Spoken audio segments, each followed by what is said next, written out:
Je suis d'accord avec vous. Parce qu'ici, quand on parle d'emploi, c'est ou l'armée ou le taxi.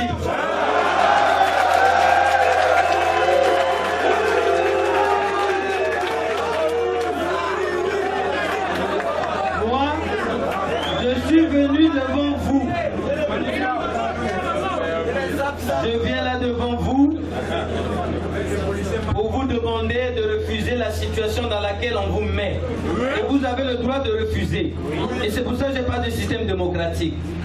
Si je suis élu, je ne peux pas refuser qu'une corporation, qu'une frange de la population manifeste. C'est pas mon problème. C'est ça la démocratie. Manifester ne veut pas dire qu'on est contre quelqu'un. Manifester veut dire exprimer son opinion.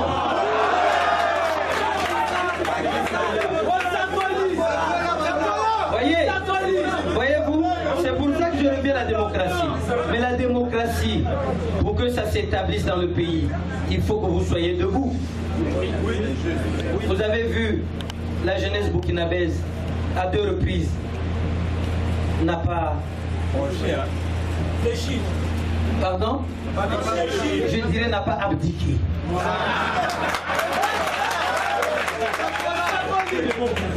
Elle a compris son rôle, elle a joué son rôle, et désormais au Burkina, aucun pouvoir ne peut jouer avec la démocratie.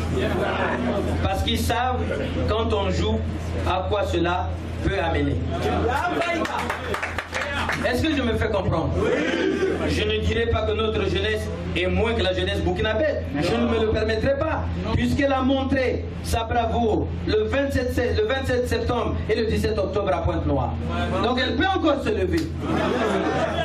Mais attention, nous le verrons toujours en ordre. Mais sachez que qui ne risque rien,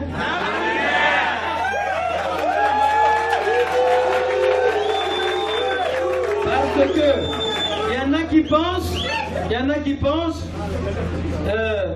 que il y en a qui ont même érigé l'intimidation comme un système de gestion.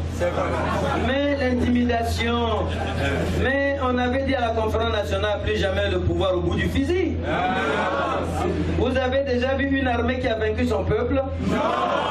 Pourquoi on appelle ça force publique? Public, ça vient de quoi? Du peuple, non? Donc c'est la force du peuple. Ils sont nourris par le peuple. Ils sont habillés par le peuple. Ils sont armés par le peuple.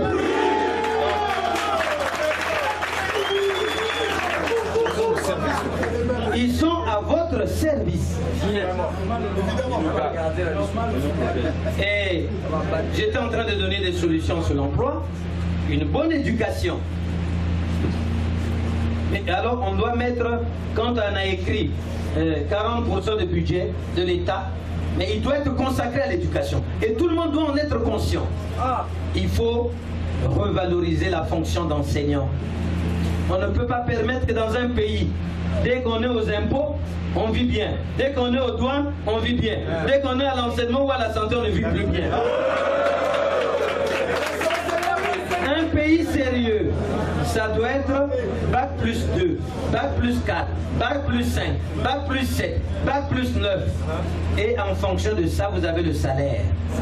Il faut un lien entre le succès, le mérite et l'école. Je ne sais pas si je me fais comprendre. Donc, tout le monde fuit l'enseignement pour aller aux douanes, aux impôts. Vrai ou faux? Dans ces conditions, est-ce que nous pourrons construire une bonne école? Il faut revaloriser la fonction d'enseignant. Dans le temps, quand on voyait un enseignant, il avait de la valeur dans la cité. Mais aujourd'hui, dans les écoles privées, on paye même le transport à l'enseignant. Mais vous voulez que cet enseignant vous donne quelle note sur votre copie? Donc, le système actuel a fait que l'enseignant a perdu sa place, il est en bas des élèves et des étudiants, on peut le corrompre et donc les notes ne sont pas méritées. Avec ça, on ne forme pas l'élite. Or, l'avenir du pays, c'est la formation de l'élite. Et sur la formation de l'élite, depuis longtemps, l'université Marien Ngouabi. Donc maintenant on parle d'une deuxième université qu'on a créée. Mais non, mais les autres pays ont 4, 5, 6 universités. Comment on peut être à Pointe-Noire sans université? Mais l'université avant tout, c'est une école, même si c'est super, c'est une école. C'est pas ça? Voyez-vous, je vous donne un exemple. L'INSA a été créé depuis Marien Ngouabi. Et je lui jette les fleurs, vous pouvez applaudir pour lui.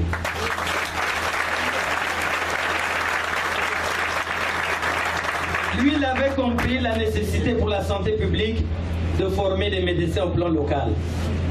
Près de 40 ans après, l'INSA ne forme que 20 à 30 médecins par année. Est-ce que c'est normal? Après, on paye beaucoup de billets pour envoyer les étudiants à Cuba. Est-ce que c'est normal?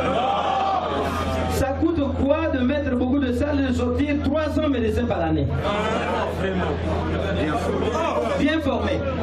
Et n'envoyer à l'extérieur que pour la spécialisation. Si je suis élu, toutes ces questions s'arrêtent et je comprends bien l'enseignement supérieur parce que je suis moi-même titulaire d'un PhD.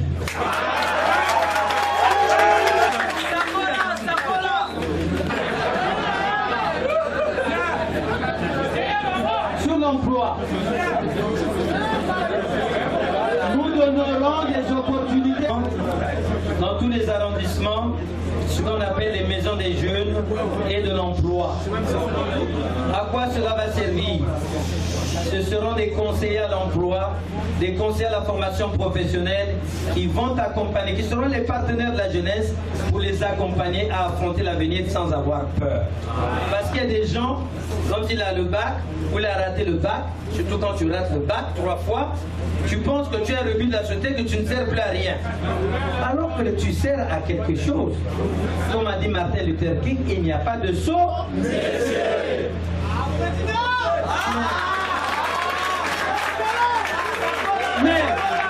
Mais j'entends bien quand l'échec scolaire sorti dit les élèves n'étudient pas. Mais l'échec est partagé entre le système éducatif, donc le gouvernement, et les apprenants. Ça ne peut pas être la seule faute des apprenants. C'est aussi la faute du gouvernement. Parce que en France, la réussite au bac c'est 80%. Parce qu'ils ont travaillé, ils croient à ce que tout le monde est intelligent. Et il y a ceux qui ont des difficultés, mais il y a des mécanismes pour améliorer leur performance et faire que le maximum réussisse. Parce que c'est une société où on sait que quand tout le monde a réussi, c'est bien pour la société. Est-ce que je me fais comprendre? Donc les maisons des jeunes et de l'emploi vont être vos partenaires à tous les niveaux pour affronter l'avenir. Mais je suis allé plus loin. En dehors des recrutements, vous êtes des étudiants, vous savez que l'emploi structurel se trouve au niveau de l'entreprise. Merci. Je me fais comprendre? Oui. Donc il faut la création d'entreprises. Oui. Mais est-ce que nous sommes fiers? Quelle est la dignité congolaise? La fierté congolaise? Quel est le made in Congo? Il y a quoi?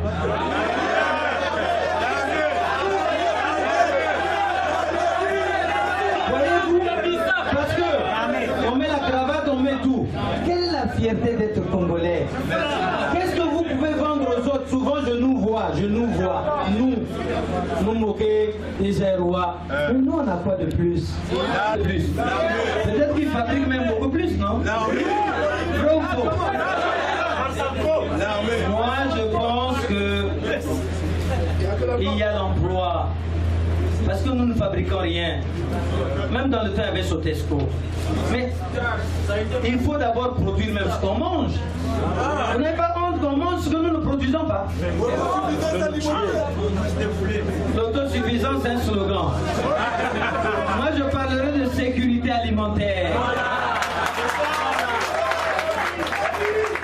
Parce que quand on est malnutri, on est en insécurité. Notre sécurité alimentaire, nous devons consommer avant tout ce que nous produisons.